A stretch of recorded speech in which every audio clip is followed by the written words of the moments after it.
Alberto Nájar, buenas tardes. Hola Julio, buenas tardes Juan, Arturo y a la audiencia que nos acompaña hoy este miércoles. Gracias. Arturo Cano, buenas tardes.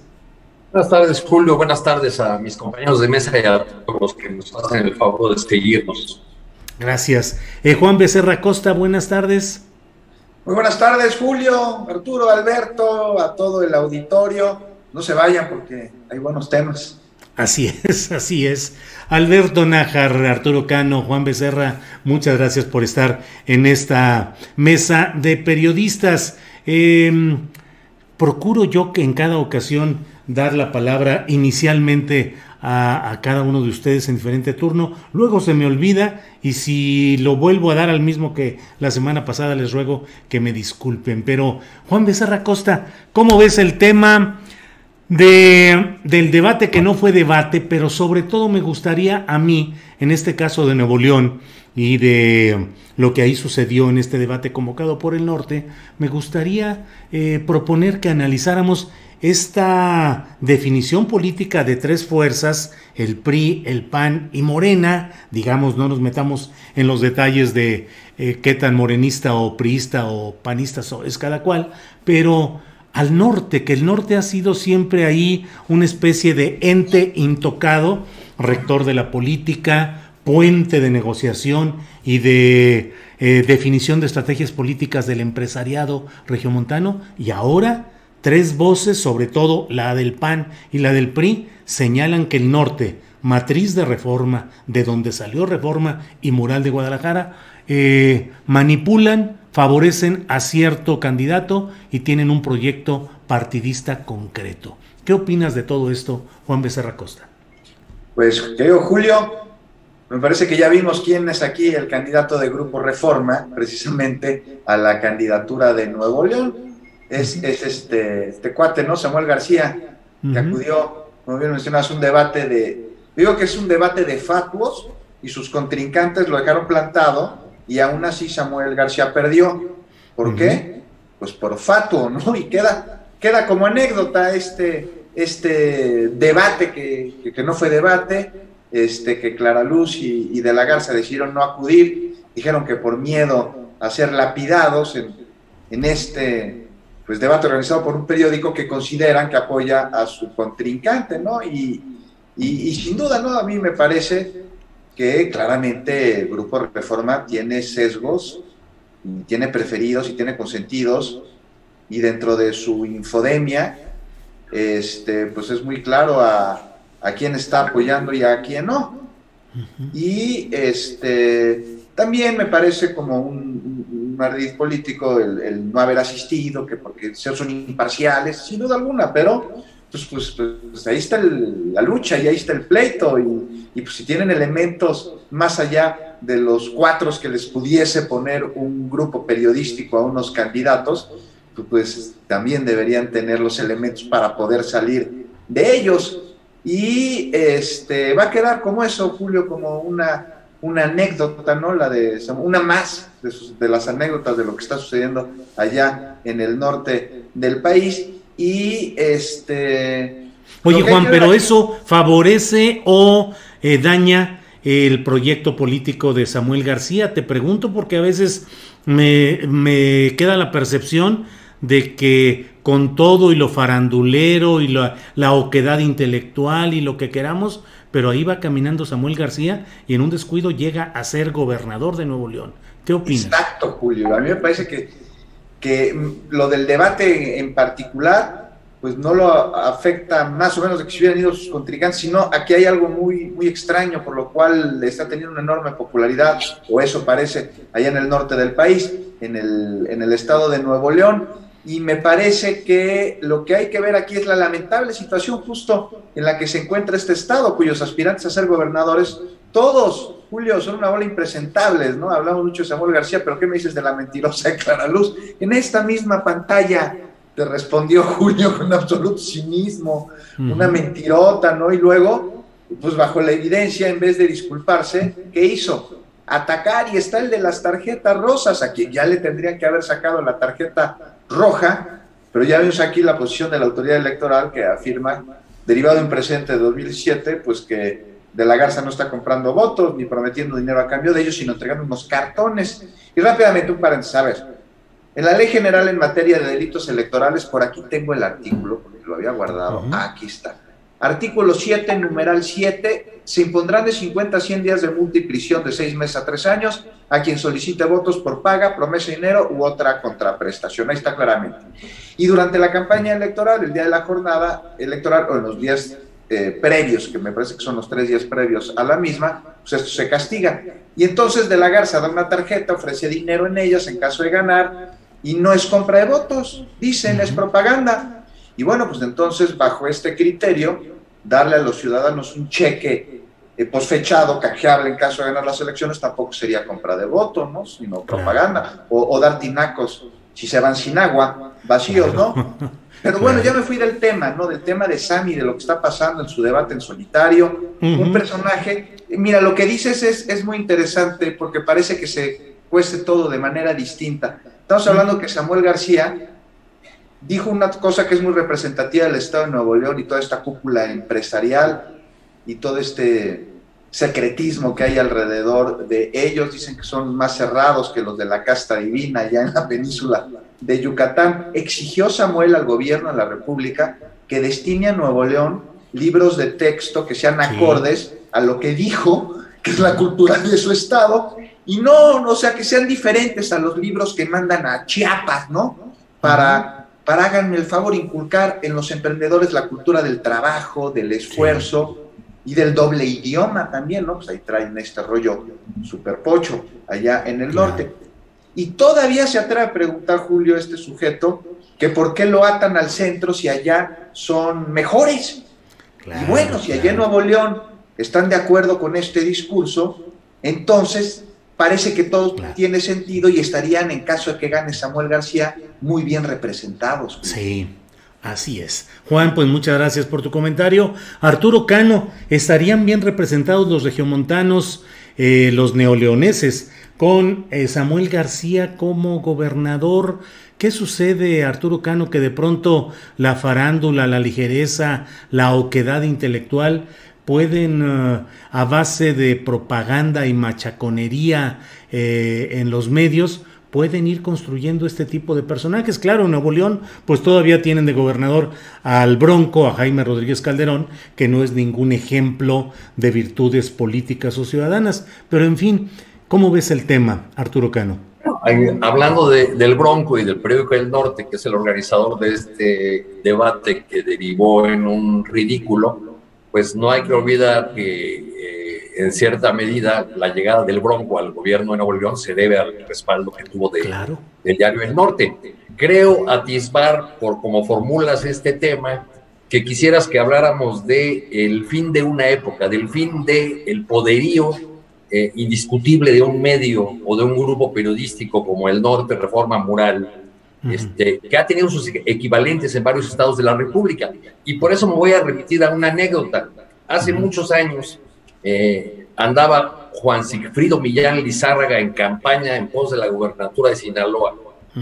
Lo topé en algunos eventos de campaña, me invitó a subir con él a su camioneta, íbamos solamente él y yo, manejaba 40 por hora. Yo le dije, ¿por qué manejas tan despacio? Pues a mí no me van a hacer lo de Cloutier. Fue su primera respuesta. Y luego, ya que comenzamos a entrar en materia sobre cómo le iba en su campaña, me dijo, mira, así como en Nuevo León nadie puede ser gobernador con el norte en contra, aquí en Sinaloa nadie puede ser gobernador con el debate en contra. Creo que esa formulación de un antiguo priista que destilaba así esa sabiduría de los antiguos tricolores, ha ido desvaneciéndose con el tiempo.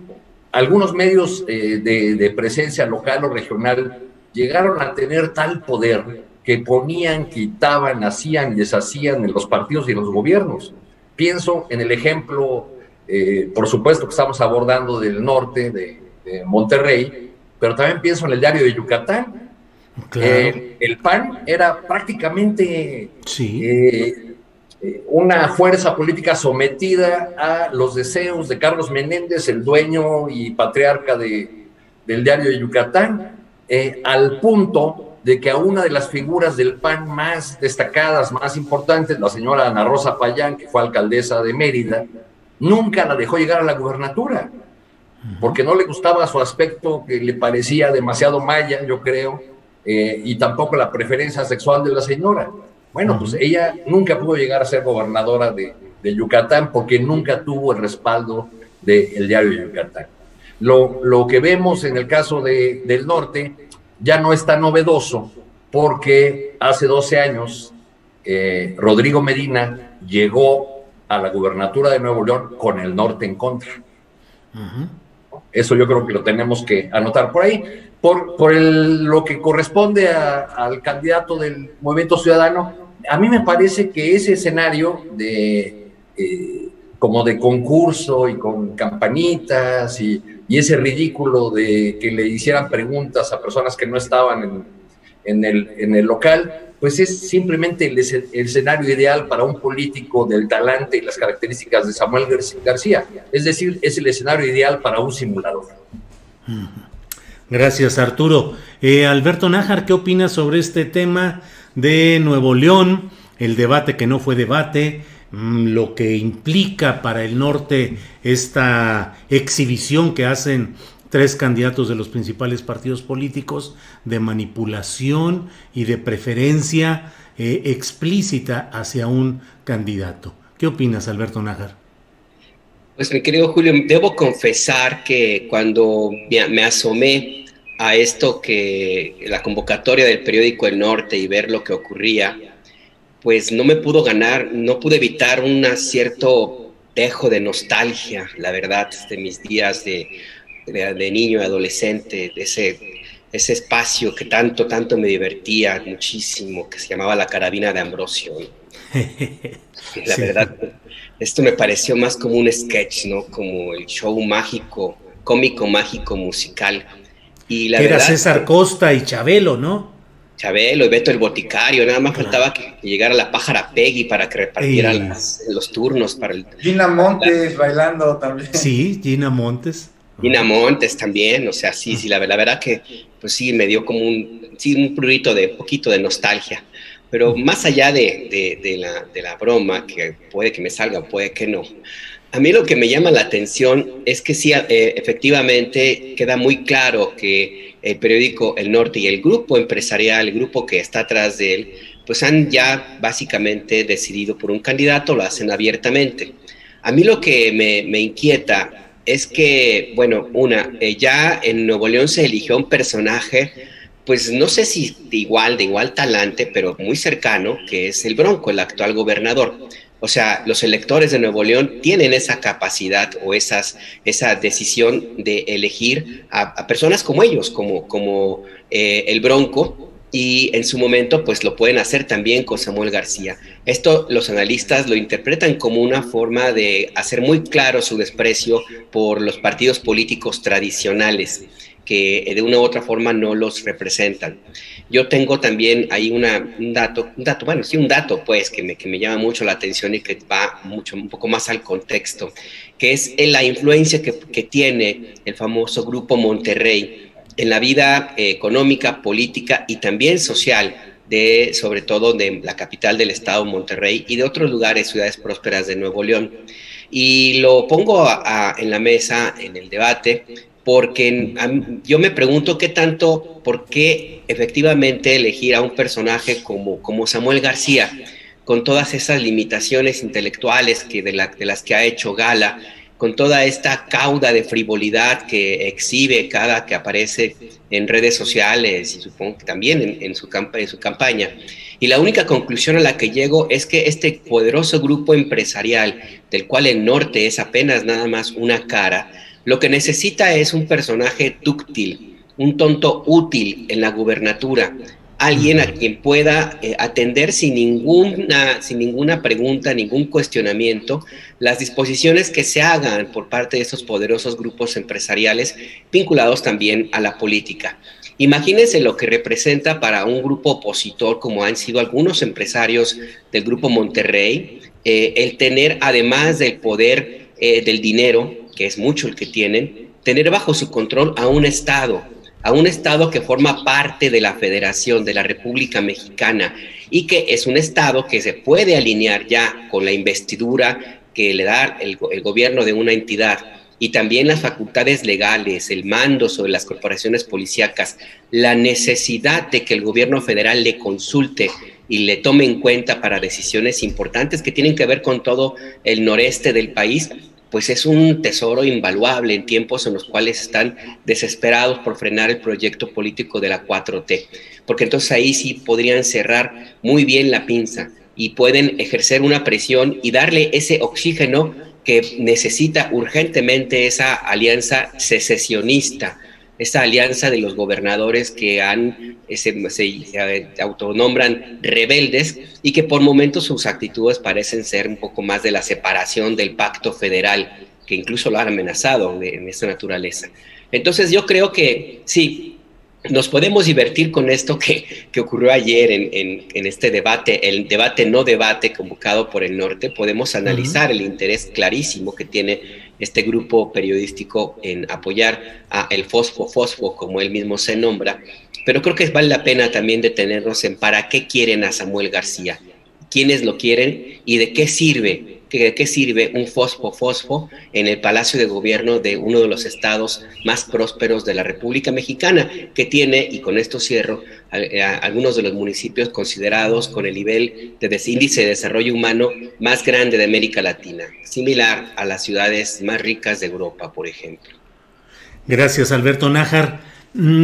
Les propongo para esta siguiente ronda de intervenciones que abordemos el tema de lo que hoy el propio presidente de la República expresó, urgiendo, exigiendo de una manera con premura el que se informe por qué no se ha suspendido el financiamiento de Estados Unidos para la Organización Mexicanos contra la Corrupción y la Impunidad, es decir, concretamente contra el proyecto político que encabeza Claudio X González y que ha devenido en la alianza, la coalición partidista PRI, PAN y lo que queda del PRD, con la idea de combatir al gobierno de la República y buscar que haya, dicen ellos, contrapesos en la próxima integración de la Cámara de Diputados. ¿Qué opinas sobre este tema? Tanto la exigencia del presidente de la República de Estados Unidos para que se frene ese financiamiento, como del funcionamiento en sí actualmente de este movimiento contra la corrupción y la impunidad. Juan Becerra Acosta. Me parece, Julio, que nada de malo tiene, al contrario, que organizaciones sin fines de lucro pues sean financiadas, ya sea por empresas, por otras organizaciones e incluso por naciones, ¿no? No tiene nada de malo. De hecho, se agradece, pero ya que un país, sobre todo como lo es Estados Unidos, financia una organización con fines políticos que está disfrazada de una que busca denunciar o combatir la corrupción, pues está fuera de lugar e incluso pues va en contra de los principios de no intervención. Y caray, es que es clara, ¿no? La agenda, ya me lo preguntabas, ¿no? El funcionamiento de estos, de MCCI, es clara la agenda que tiene Claudio X González, cuál es la de sus secuaces, un grupo pues, opositor al gobierno actual que está coludido con los intereses por los que durante décadas se saqueó a la nación y a través de los cuales ellos se vieron enormemente beneficiados.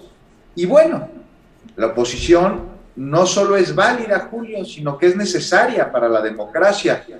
Pero ya si esta oposición es tramposa, se daña todo alrededor suyo, ¿no? Y que, bueno, este señor X haga su partido, pero que sea de acuerdo a su, sin duda, incuestionable derecho, pero claro, ¿no? O sea, un partido político, una fuerza política que no disfrace una organización sin fines de lucros para golpetear a través suya con una agenda y con alianzas con fuerzas partidistas a través de las cuales se recibe dinero de gobiernos extranjeros. O sea, si esto sí es grave, a mí me parece que es muy delicado. No se puede recibir dinero de otro país para propósitos políticos. Es claramente intervencionismo. Y por lo tanto, pues me parece que Claudio X González parece discípulo de Ezequiel Padilla. ¿Se acuerdan de Ezequiel Padilla? Sí, era secretario de Relaciones Exteriores de Manuel Ávila Camacho y impulsor de una política al finalizar la Segunda Guerra Mundial de establecer una alianza ideológica con los Estados Unidos a través de un acuerdo que desembocó en el apoyo de nuestro país de México a la política norteamericana hacia América Latina, una política abiertamente intervencionista que contradecía los principios de no intervención y de autodeterminación. Y bueno, aquí la consecuencia fue que México se distanció en aquel entonces del bloque latinoamericano y afortunadamente se cambió la política terminando el sexenio de Ávila Camacho, ya con Miguel Alemán. Pero bueno, eso, la parte que corresponde a Mexicanos contra la Corrupción y la Impunidad y a Claudio X González y a su grupito de amigos, pues ahí está, ¿no? Parece muy relacionada con esta alianza, con intereses intervencionistas por razones económicas que favorecen a una nación o a los empresarios de esa nación.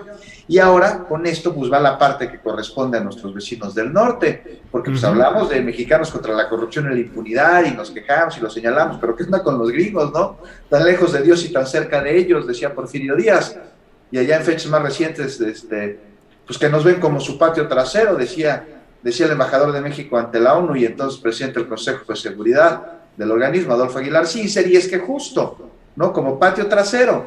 Y hay que tener muy presente que los Estados Unidos han intervenido en elecciones, han sofocado movimientos sociales en el continente, movimientos que han chocado con sus intereses o que creen que chocan con sus intereses y el de sus empresas, han quitado presidentes, han apoyado golpes de Estado, han bloqueado países. Y aquí en el nuestro, no olvidemos que metieron armas que terminaron en manos de grupos criminales, con Rápido y Furioso, por ejemplo. Se dicen muy preocupados por un tráfico de drogas que una vez que cruza su frontera, pues parecen tener alas y distribuirse solita, porque más allá, Julio, de camellos, dime cuándo han visto, Arturo, Alberto, que agarren a un capo gringo, no grande, ¿no? O sea, dicen que México, ¿se acuerdan? México es el trampolín de la droga para Estados Unidos. Y bueno, me parece que Díaz Ordaz era el que respondía que si México es visto como un trampolín, pues es porque del otro lado hay una alberca, y en este caso es enorme, ¿no? Y así que, bueno, como siempre ya me desvié del tema principal, Julio, y regreso al rápidamente. Se debe de tener el que el gobierno de Estados Unidos financió organizaciones políticas en México, ¿no? Aunque estén disfrazadas. Y se debe esclarecer toda la actividad financiera de mexicanos contra la corrupción y la impunidad, porque además de sus sueldos, que ya lo vimos, exceden lo permitido por la ley a una organización sin fines de lucro, pues están sus donatarios y los intereses que los rodean, y al gobierno de Estados Unidos ahí lo tienen, y más allá de una nota diplomática, pues hasta aquí lo que parece que es un extrañamiento pues más fuerte, y que sepan, ¿no?, que la relación México-Estados Unidos no es la misma que había antes, ¿no? El presidente desde finales de 2018 lo ha dejado claro. Hoy la relación entre México y Estados Unidos sigue siendo muy complicada, no hay duda, no es la misma que en el pasado. Y si bien sigue siendo, como escribió el embajador Davidoff, la relación entre el oso y el puercoespín, hoy el puercoespín sabe que sus espinas pueden poner en su lugar a las garras de ese oso, que aunque cambie de gobierno y que aunque cambie de partido, no importa si es demócrata, si es republicano, claro, siempre es el mismo. Nosotros ya no. Gracias, Juan Becerra Costa. Arturo Cano, sobre este tema, ¿qué tanto esta exigencia del presidente López Obrador exacerba ánimos en Estados Unidos, se suma a otro tipo de expresiones del presidente López Obrador ya en la era Biden, que puedan generar contrarréplicas o acciones de reacciones de parte de Washington, pues contra estos señalamientos tan directos que está haciendo el presidente López Obrador de que se están tardando en frenar el financiamiento al grupo de Claudio X González? Bueno, pues Estados Unidos nos puede responder que nos estamos tardando en revisar los temas laborales según las reglas del nuevo tratado comercial, como ocurre en la planta de General Motors en Guanajuato. No, pues yo creo que efectivamente hay un riesgo de que esas tensiones entre ambos gobiernos suban. Es un tema que tiene muchísimas aristas, porque el presidente habla de que una organización utiliza el financiamiento de una agencia de ayuda del gobierno estadounidense para golpear al gobierno mexicano, es decir, que le da un uso político, cuando los términos de los acuerdos o los financiamientos tienen que ver con todas estas expresiones muy de moda en el mundo, de la agenda que promueve Estados Unidos, de derechos humanos, contra el cambio climático, de desarrollo sustentable, bla, bla, bla, que ha sido el pretexto siempre explícito, más allá de que haya otras motivaciones, de la actuación de USA en distintas partes del mundo. Pero yo creo que sí que crea tensiones y se suman a las que ya tenemos, como estas en términos laborales. Los principales sindicatos de Estados Unidos y Canadá están, pero con la lupa encima de México, para ver si vamos a empezar a cumplir con las nuevas reglas laborales, por ejemplo, con la contratación colectiva aprobada y votada por los trabajadores, con la elección de direcciones sindicales de manera democrática, y parece ser que ahí también vamos algo lento, como lenta va la respuesta de Estados Unidos a la nota diplomática o al reclamo del gobierno mexicano sobre el financiamiento a USAID. Yo, por último, Julio, en este tema nada más quisiera hacer una anotación. Sí. El señor X González y otros empresarios que participan en ese esfuerzo conocido como Mexicanos contra la Corrupción, se asumen salvadores de la patria, se asumen una suerte de redentores que van a evitar que México sea llevado por el oscuro túnel del populismo autoritario, etcétera, etcétera. La pregunta es si están tan seguros de su apuesta y de sus afanes salvadores, ¿por qué no llevan esa convicción a sus bolsillos y mantienen o sostienen ellos a sus organizaciones, claro, como Mexicanos contra la Corrupción? Es un poco absurdo recurran a financiamientos como los de esta agencia estadounidense, algunos de los hombres más ricos de México. Sí, así es, Arturo. Gracias, Arturo Cano. Alberto Nájar, sobre este mismo tema, ¿crees que realmente se pueda frenar la acción de este grupo de movimiento contra la corrupción y la impunidad cuando no haya ese tipo de financiamiento extranjero y los empresarios mexicanos los que estén con esa idea o con ese proyecto, deban pasar la charola para financiar ellos sí sus propios proyectos? O lo que yo comentaba hace algunos minutos en la primera hora de este programa, pues si hay una base social de apoyo a su proyecto, podrían recurrir a ella, pues como lo hacemos incluso en programas como este, en los que ante circunstancias difíciles decimos, bueno, pues que la gente nos apoye con aportaciones económicas, pero pues muy distorsionado todo el proceso de financiamiento y de acción política de estos grupos. ¿Qué opinas, Alberto Nájar?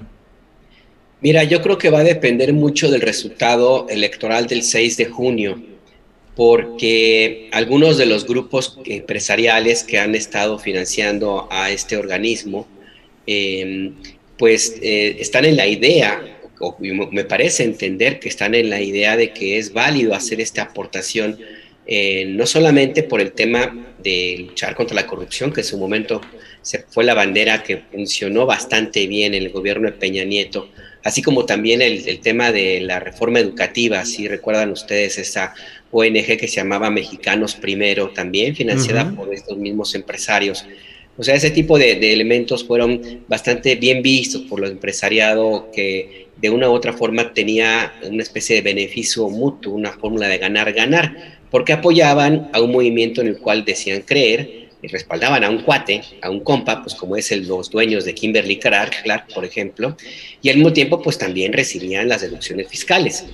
Cuando el presidente López Obrador presentó la lista de empresarios que aportaban a Mexicanos contra la Corrupción y que habían hecho deducciones fiscales, yo creo que ahí fue un campanazo importante para estos empresarios, porque ya además de haber quedado exhibidos, pues también quedó claro que ese modelo del financiamiento filantrópico que estaban planteando a este organismo y otros, pues tendría ya un cierto riesgo, no sería tan rentable como en otros momentos. Entonces, en ese sentido, me parece a mí que sería lógico pensar que si el 6 de junio el resultado electoral favorece a esa bizarra coalición en la que fomenta Claudio X González con otros empresarios, pues, al contratar a PRI, PAN y PRD, el financiamiento pudiera hacer que se mantenga, puesto que se interpretaría como ahora sí tenemos algo que puede valer la pena seguir manteniéndolo. En cambio, si no sucede de esa manera, pues yo creo que sería complicado. Pero todo esto es más bien lo que yo creo, a vistas de lo que analizas y lo que ves, lo que encuentras allí. Porque ciertamente la pregunta que se hace Arturo me parece muy válida.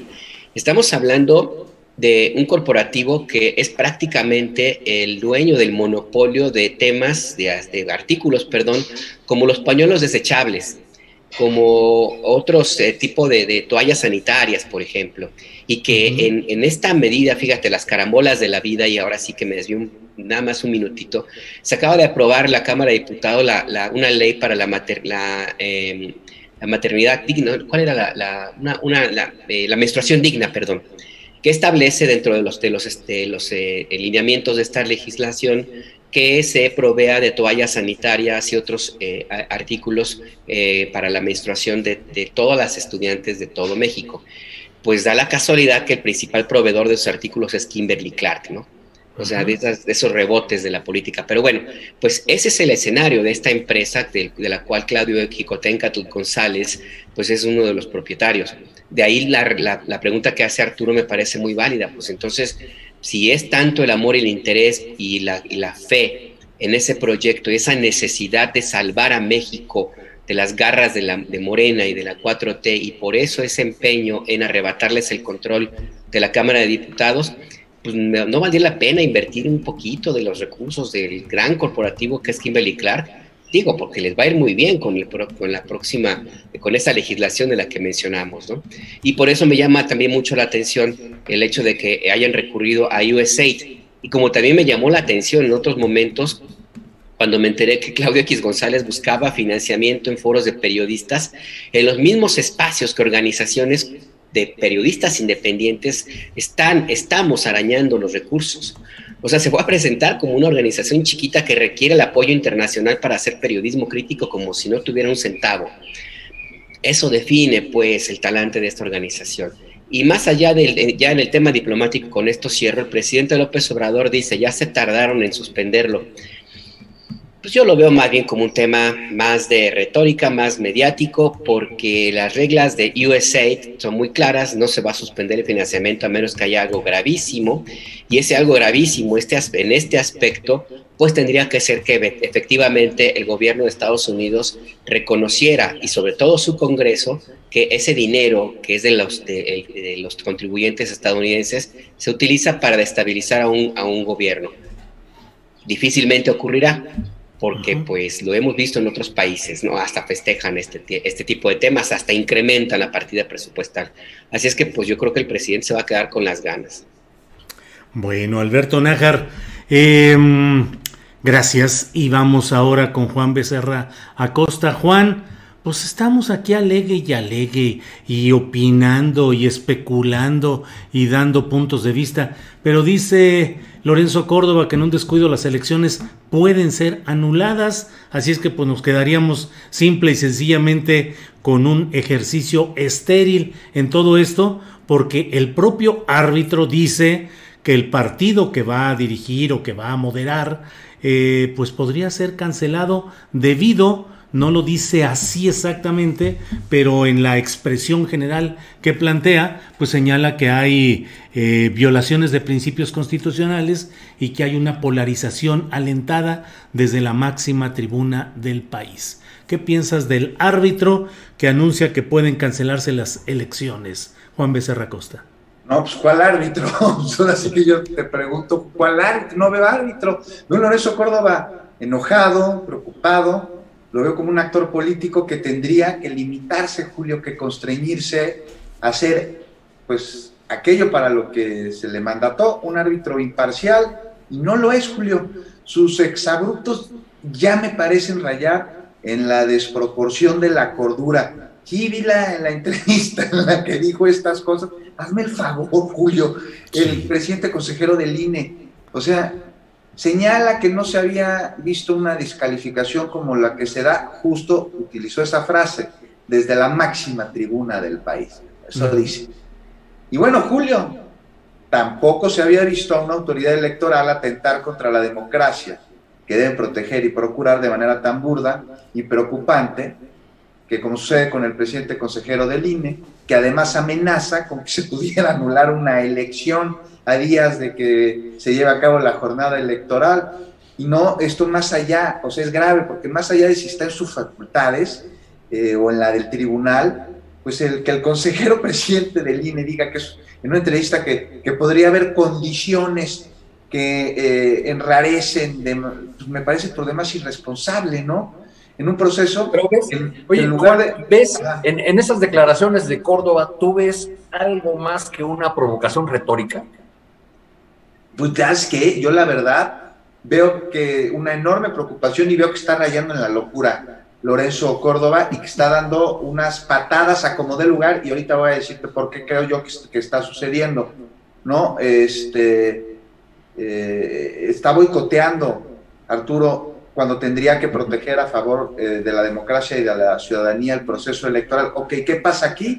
Está preocupado, como sus jefes, de una posible mayoría de Morena en el legislativo, lo que daría viabilidad al proyecto de la Cuarta Transformación a través de reformas que buscan blindar el cambio, que está encabezado por el presidente López Obrador, porque pues uno no sabe, ¿no?, quién dentro de 3 años lo suceda, ¿no? Y eso también preocupa al obradorismo, quien en Morena también ve a personajes que hoy mansitos y sometidos son en espíritu de la mafia del poder.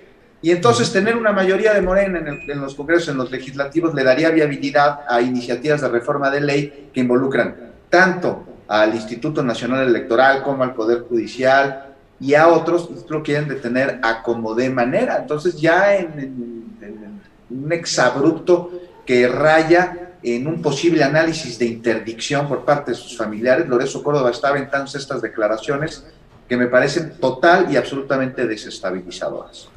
Gracias, Juan. Arturo Cano, pues te devuelvo la pregunta. ¿Ves algo más que provocación en estas declaraciones y posturas de Lorenzo Córdoba? De alguna manera, Juan nos dice que pudiera ser que el consejero presidente estuviera auténticamente Lorenzo, es decir, que hubiera alguna afectación en su percepción de las cosas. ¿Crees que es solamente una provocación o ves algo más allá, Arturo Cano? Yo creo que esta en particular fue una provocación retórica, pero que forma parte ya de un modus operandi de los consejeros que dominan el aparato del INE.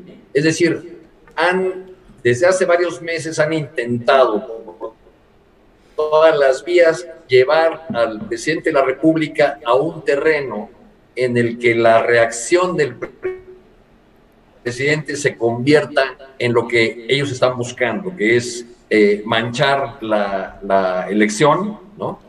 Cuando Lorenzo Córdoba habla de irresponsabilidad desde Palacio Nacional y al mismo tiempo hace esta declaración hablando de la posibilidad de que se anule la elección, pues eso es, hay una cosa más irresponsable que la máxima autoridad electoral hable de la posibilidad de anular la elección. Eso es lo más terriblemente irresponsable, y además lo hace el mismo día en que un diario que tiene sus oficinas allende el Atlántico lo pone en la lista como aspirante a la presidencia en 2024. Sí. Entonces la pregunta es, ¿estamos escuchando al defensor del legado de José Woldenberg o estamos escuchando al candidato presidencial Lorenzo Córdoba? ¿A cuál de los dos?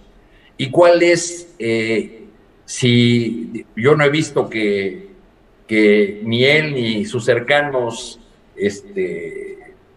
desmientan a este diario y lo saquen de la lista de aspirantes a la presidencia? Es decir, ¿cuál es la calidad de un árbitro que ya está apuntado para la siguiente elección? Entonces eso es lo que tendríamos que preguntarnos. En todo caso, si fue una provocación meramente retórica de parte de Córdoba, pues se trata de una enorme responsabilidad y se trata de que están construyendo, al parecer, ya la profecía autocumplida de va a haber fraude y va a ser de esta manera. Ya el mismo periódico al que me referí hace poquito se echó una cabeza en la que en presente, no en pasado, no en futuro, dice: Morena pierde la mayoría. El problema es que cuando ve uno la nota, pues resulta que sigue teniendo mayoría y que con sus aliados sigue también teniéndolas, ¿no? Entonces, pues, es todo muy, muy curioso en estos días de la elección más extraña, como te dijeron por ayer ahí el buen analista Bernardo. Sí, Bernardo Barranco, que dice que no solo de Dios vive el hombre, que también hay que entrarle a lo terreno y a lo mundano. Alberto Nájar, ¿qué opinas de este tema? Lorenzo Córdoba habla como candidato presidencial o precandidato o posible candidato presidencial 2024, habla como consejero presidente, en fin, ¿qué motivaciones ves en Lorenzo Córdoba para esta declaración, pues la verdad tan osada de decir que las elecciones pueden ser anuladas, lo cual pues es una hipótesis que contempla la ley, desde luego, no es que esté él diciendo algo que no exista en la ley, pero sí resulta muy, me parece que desproporcionado que en voz del consejero presidente se hagan ese tipo de advertencias. Pero ¿qué opinas, Alberto, por favor? Pues yo no sé si esté hablando como candidato, precandidato, o esté tratando de quedar bien con alguien o con algún grupo, que lo cual también parecería muy obvio. Lo que sí me queda claro es que de la forma en la cual Lorenzo Córdoba no está hablando, de la forma como no está hablando, es como presidente del INE, como árbitro. Él no está hablando así, él más bien está en otra dinámica, y me llama la atención porque, bueno, no podemos llamarnos a ingenuos. O sea, este es un planteamiento, como dice Arturo, coincido, que puede ser también un buscapiés para ver cómo reacciona, para ver si desata los demonios dentro de Morena, o inclusive, como diría el presidente, o más bien, parafraseando al presidente, parece que Lorenzo Córdoba anda cucando a López Obrador para ver cómo reacciona. Y me parece de mucho riesgo y de una enorme irresponsabilidad, sobre todo porque ahorita el país no está como con un horno muy propicio para bollos, o sea, está bastante tenso la situación. Estamos ante un proceso electoral donde ya hay varios, decenas de candidatos que han sido asesinados, amenazas a otros, tenemos territorios en total control de narcotráfico, tenemos al gobernador allá de Jalisco reconociendo, por fin se dio cuenta de que el narco quiere influir en las elecciones. Tenemos el caso de Monterrey, de Nuevo León, como acabamos de hablar. En fin, no está como un escenario muy propicio como para que tomemos esto como una declaración más, no, yo creo que sí tenía un cierto propósito. Si fue un intento de mensaje de decir, yo voy a anularte las elecciones, pues lo veo un poco complicado, un poco tratar de patear el avispero sin ningún elemento. Si lo planteó como una forma de hacer una denuncia, de decir Morena se está metiendo y el presidente, y si hay fraude no va a ser por los gobernadores, no va a ser por los empresarios, no va a ser por los presidentes municipales ni por el narco, no. El fraude lo van a hacer los funcionarios del gobierno federal, etcétera. Construir esa narrativa, pues no le salió tan bien porque ya no estamos dando cuenta de eso. Entonces yo creo que sí, esto me parece muy irresponsable. ¿Con qué propósito? Habrá que verlo. Yo no quito el dedo del renglón en lo que platicábamos la semana pasada, en esta idea, este lobby de presentar el proceso electoral histórico de México como un referéndum similar al que provocó el nacimiento del Grupo de Lima, por ejemplo, en Venezuela, ¿no? O sea, todo parece que es un nado sincronizado de proporciones olímpicas porque también participarían otros elementos fuera de las fronteras mexicanas. Entonces todo está muy confuso. Al final del día esa puede ser, fíjate, la conclusión, Julio, Juan, Arturo. Yo creo que Lorenzo Córdoba lo único que hizo fue abonar a la confusión, y en esos escenarios de niebla, pues puede ocurrir cualquier cosa, y a lo mejor la idea es esa, ¿no? La idea es esa, de crear una narrativa del caos, como lo han venido haciendo desde antes del 1 de julio del 2018, y pues simplemente trasladarla a estas elecciones. Bien, Alberto, muchas gracias. Son las 2 de la tarde con 50 minutos, así es que estamos en la parte final de esta mesa de periodistas.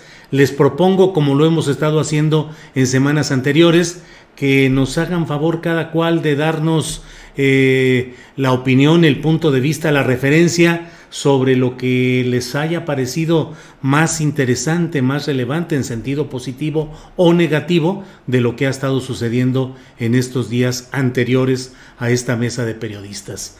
Juan Becerra Costa, ¿qué destacarías de los días y las horas políticas recientes?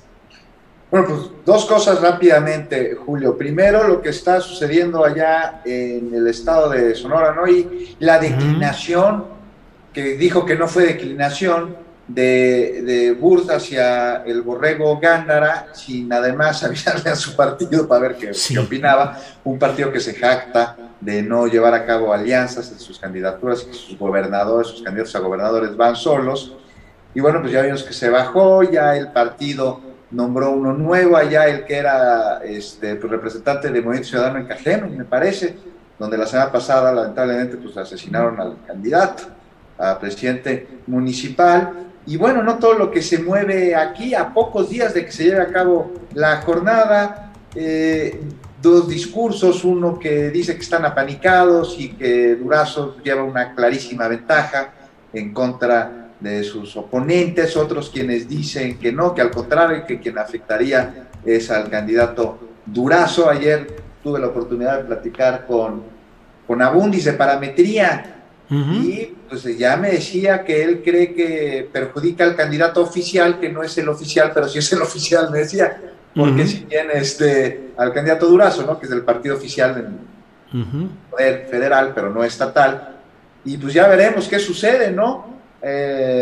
Sin adelantarnos, porque además estos ejercicios de medición pues no son un aparato científico que nos pueda decir cómo va a quedar la elección. Ya lo hemos visto en casos particulares de nuestro país y de otros lugares, ¿no? Como las elecciones en Estados Unidos, incluso las del Brexit. Pero pues sí me llama la atención que se dejara de esta manera el candidato Burs. Y el otro, Julio, que tiene que ver con el tema de la Ciudad de México, que es con el nivel de candidatas y de candidatos, ¿no? Sobre todo el Congreso de la Ciudad de México están debatiendo, y bueno, caray, o sea, ¿qué parece que sus partidos de plano nomás los pusieron para llenar la vacante? No todos, por supuesto, ¿no? Si hay cuadros, sí hay candidatos y candidatos que traen discurso, que tienen idea, por lo menos de lo que la función de diputados representa, pero son contadas las excepciones que se dan. O sea, ni siquiera tienen claro qué van a hacer en caso de ganar. Ahí andan prometiendo puentes, ¿no? Cuando les dicen que pues, no necesitamos puente porque no hay río. No, pues le ponemos su río, nomás faltaba, no les contestan, con aquel chiste de los 60. Pero ya en serio, hay un desconocimiento generalizado en estos debates y va más allá del nerviosismo o de la falta de experiencia de algunos de sus participantes. Lo que se ve es un clarísimo deseo de llegar a ocupar una curul, por lo que implica en todo, menos en la función que se requiere, que es la de ser un representante de los habitantes de un distrito determinado, y en base a ello legislar para toda la ciudad, y con ello impedir que se destruya la capital, promover que se proteja, garantizar derechos, mejorar los servicios, en fin. Ojalá y la siguiente legislatura del Congreso de la Ciudad de México, Julio, le dé viabilidad a una constitución que, bueno, casi de milagro tenemos. Fue un proceso que se quiso colgar con el que se quiso colgar Mancera como su sello particular cuando todavía creía tener aspiraciones políticas para la candidatura del PRD en las elecciones de 2018, y el entonces presidente de la mesa directiva, el diputado Alejandro Encinas, hoy el subsecretario de Derechos Humanos, lo sacó adelante y dejó de ser una carta utópica ahí de derechos con politiquería para convertirse en un marco jurídico de la capital que ahora requiere, a través de las leyes secundarias y de la armonización, pues llevarse a cabo la materialización, y solo a través de este Congreso. El primero, la verdad, no hizo mucho. Ahí tenemos, por ejemplo, rápidamente, para acabar, el artículo que habla sobre los derechos de los animales a ser considerados como seres sintientes y a que se prohíba su utilización en espectáculos y a que se les lastime y se les dañe. Estamos hablando de hace 4 años. Hace 4 años que está en vigor esta ley. Digo, la pandemia ha detenido muchos espectáculos, pero ¿qué pasa con las corridas de toros? Por ejemplo, más allá de si uno es taurino o no es taurino, ahí está establecido en un artículo de la Constitución de la Ciudad de México que no se le puede lastimar al animal. Y no ha tenido discusión por parte ni de comisiones ni de pleno. Entonces, es uno de muchísimos artículos que ahí sigue detenido. ¿Y de qué nos sirve tener una carta de buenas intenciones, un compendio de leyes que no se llevan a cabo? Entonces, esto destaco en cuanto al nivel de diputados que tenemos aquí, de candidatos a diputados que tenemos en la Ciudad de México. Muy bien. Juan, muchas gracias por tus consideraciones generales sobre lo que está sucediendo en estos momentos. Arturo Cano, ¿qué te parece relevante en términos positivos o negativos de estos días y horas recientes en materia política y electoral? Pues que el debate político, Julio, no está ocurriendo en las campañas, sino en otros espacios.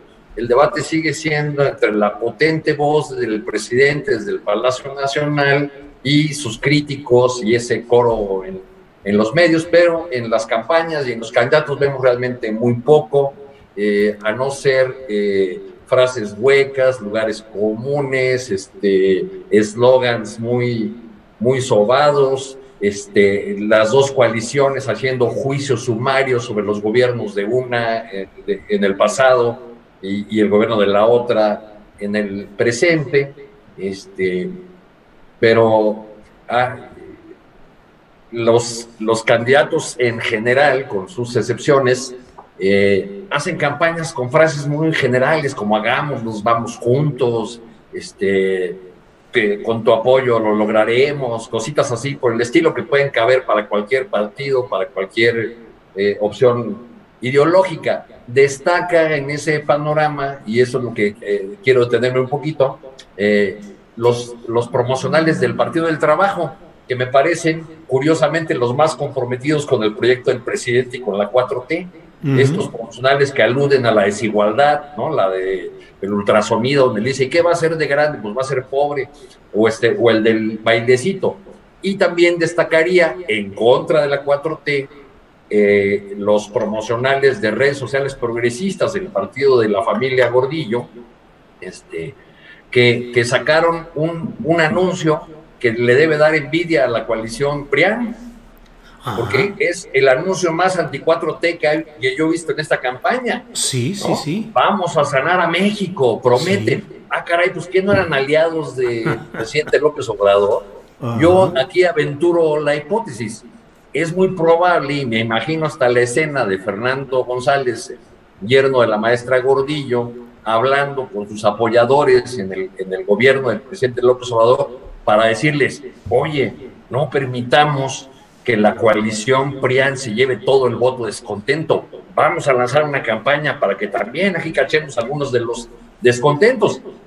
Así deben estar convenciendo, supongo, a los apoyos que tiene ese partido dentro del gabinete del presidente López Obrador, unos en los rumbos de la Consejería Jurídica y otros en los rumbos de la Cancillería. Pero es muy curioso que un aliado tuyo haga su campaña electoral en contra tuya. Sí, y además no es el... ¿Perdón? Como está haciendo redes sociales progresistas, digo. Sí. Y bueno, incluso el caso del propio Partido Encuentro Solidario, el PES, que no en los términos de las redes sociales gordillistas, pero también está pintando su raya, sobre todo en asuntos relacionados con el aborto y con temas de diversidad sexual, pero también el propio Encuentro Solidario planteando cierta distancia en algunos temas respecto a la 4T y a Morena. Venderán caros sus votos, es lo que nos están anunciando. Claro. Gracias, Arturo. Alberto Nájar, lo que te ha llamado la atención, lo más relevante de estos días y horas políticas recientes. A mí lo que me llama la atención es esa pachorrudez, si se me permite el término un poco muy jalisquillo, de Morena, porque no veo una campaña así a la altura de lo que implica esta elección del 6 de junio. O sea, Clara Luz Flores está en la lona. No veo cómo trate ni siquiera de criticar, cuestionar algo para este fosfo en Nuevo León. En San Luis Potosí, pues la candidata que postularon, pues también está muy mal en las encuestas. Todo parece indicar, como dicen la gente de Morena por allá, algunos, que la jugada de Mario Delgado más bien es fortalecer a la familia de que fue alcalde, Gallardo, creo que es apellida. Sí, Ricardo Gallardo Cardona. Ajá, que ese es al final del día la estrategia de que gane Morena, según esto, con la bandera del Partido Verde. Y en Ciudad de México, pues lo que yo he visto es que tampoco hay mucha actividad, mucho entusiasmo, como que están o echados o están durmiendo, no lo sé, o lo que es más posible, están demasiado confiados en el presidente López Obrador, en que él es el que les está haciendo la campaña. Y a mí me parece esto de mucho riesgo porque no las tienen todas consigo, hay que reconocerlo. O sea, el presidente, la popularidad alcanza hasta un cierto límite y es posible que alcance para darles una buena cantidad de votos, pero hay que ver si esta imagen, esta popularidad, respaldo, el apoyo desde Palacio Nacional es suficiente para contrarrestar toda la lista de trapacerías que desde ahora se ve están en preparación en algunos estados, por algunos gobiernos, algunos ayuntamientos, empresarios, en fin. Entonces yo creo que en la Morena de Mario Delgado, que parece estar más empeñados ahora mismo con Porfirio Muñoz Ledo de nuevo, como el gran ariete ahí, en contra no solo de Mario Delgado, sino también contra el presidente de la República. Esa fotografía con Lorenzo Córdoba y él portando un chaleco amarillo.